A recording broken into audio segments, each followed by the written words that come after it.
श्री गणेशाय नमः। श्री रामचरितमानस बालकांड 151वां दोहा और चौपाइयाँ और उनके अर्थ। तेह करी भोग विशाल, तात गए कछु काल पुनि, होए हों अवध बुहाल, तब मैं होब तुम्हार सुत।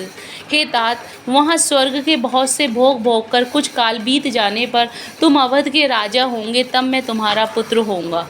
इच्छा में नरवेश संवारे, होयों प्रगट निकेत तुम्हारे, अनसहन सहित देह धरि ताता, करहूँ चरित भगत सुखदाता।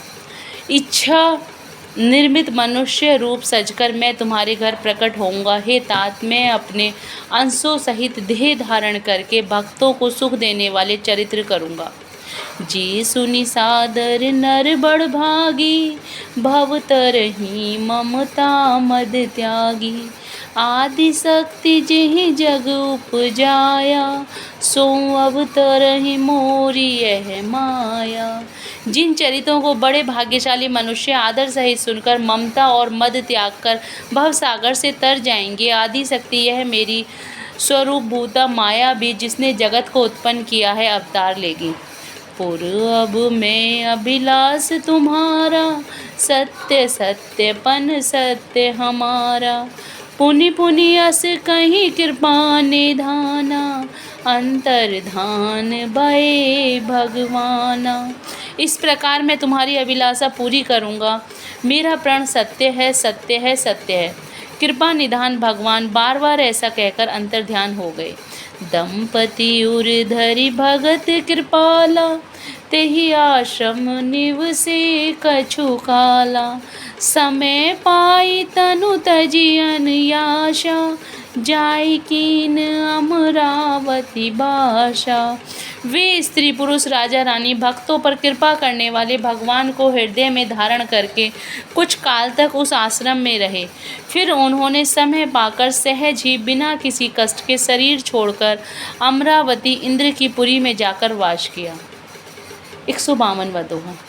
यह इतिहास पुनीत अति, उमहि कही वृषकेतु। भरद्वाज सुन अपर पुनि, राम जन्म कर हेतु। याज्ञवल्क्य जी कहते हैं, हे भरद्वाज, इस अत्यंत पवित्र इतिहास को शिव जी ने पार्वती जी से कहा। अब श्री राम के अवतार लेने का दूसरा कारण सुनो। मास पारायण 5वां विश्राम।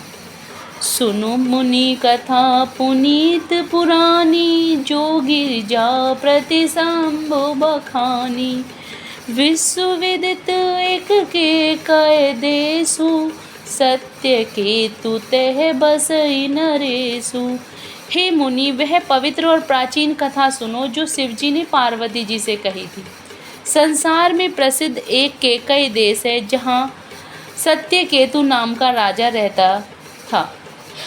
धर्म धुरंधर नीति निधाना, तेज प्रताप शील बलवाना। तेहि के भय जुगल सुत वीरा, सब गुण धाम महारन धीरा।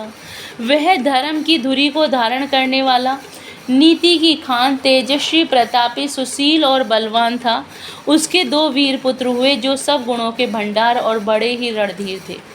राजधनी जो जेठ सुत आही, नाम प्रताप भानु असताही। अपर सुतहि अरिमर्दन नामा, भुजबल अतुल अचल संग्रामा। राज्य का उत्तराधिकारी जो बड़ा लड़का था उसका नाम प्रताप भानु था। दूसरे पुत्र का नाम अरिमर्दन था, जिसकी भुजाओं में अपार बल था और जो युद्ध में पर्वत के समान अटल रहता था।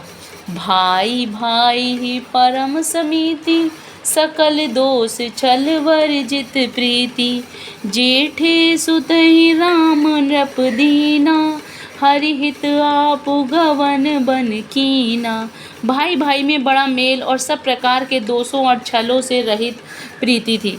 राजा ने जेठ पुत्र को राज्य दे दिया और आप भगवान के भजन के लिए वन को चल दिए। 153वां दोहा। जब प्रताप रवि भयहु नृप, फिरी दोहाई देश। प्रजापाल अति वेद विधि, कतहु नहीं अगलेस। जब प्रताप भानु राजा हुए, देश में उसकी दुहाई फिर गई।